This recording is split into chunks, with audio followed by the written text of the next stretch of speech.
So to the public, I am sorry that you got to see that very intimate side of me. Ganun talaga ako pag nagbigay ng pagmamahal.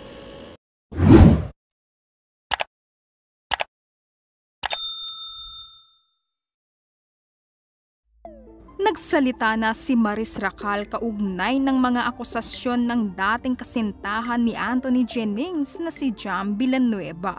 Ito ay matapos na isiniwalat ni Jam ang di umano'y palitan ng text ni na Anthony at Maris. Sa eksklusibong panayam ng ABS-CBN News nitong Biyernes, December 6, umiiyak at humihingi si Maris ng tawad at ipinaliwanag ang kanyang panig. Naglabas ng saloobin si Maris sa pamamagitan ng isang press conference. Unang pahayag niya ay humingi ito ng sorry sa lahat ng kanyang nagawa. Today, I will take the accountability for everything. Nagkamali ako and I want to say sorry for everything that I have done. It all started last June of 2024. I was in a very dark place. I'm lonely and I was getting attention from Anthony. The kind of attention that I needed. Saad ni Maris.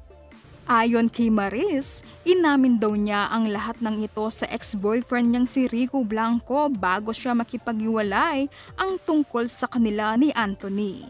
Aminado naman si Maris na mali siya at nadala lamang ito sa kanyang emosyon. Labis na apektuhan si Maris sa pinagdadaanan na kontrobersya. Sobra raw itong nahihirapan, di raw niya alam saan siya pupunta at tuwing lumalabas at naglalakad raw ito ay para siyang babaeng nakahubad.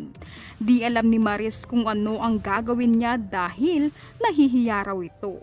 I don't know where to go. Whenever I go out, whenever I walk, I feel like a woman naked.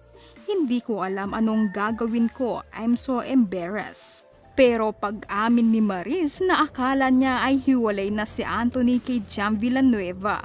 Hindi raw niya alam na sila pa raw habang nag-uusap silang dalawa.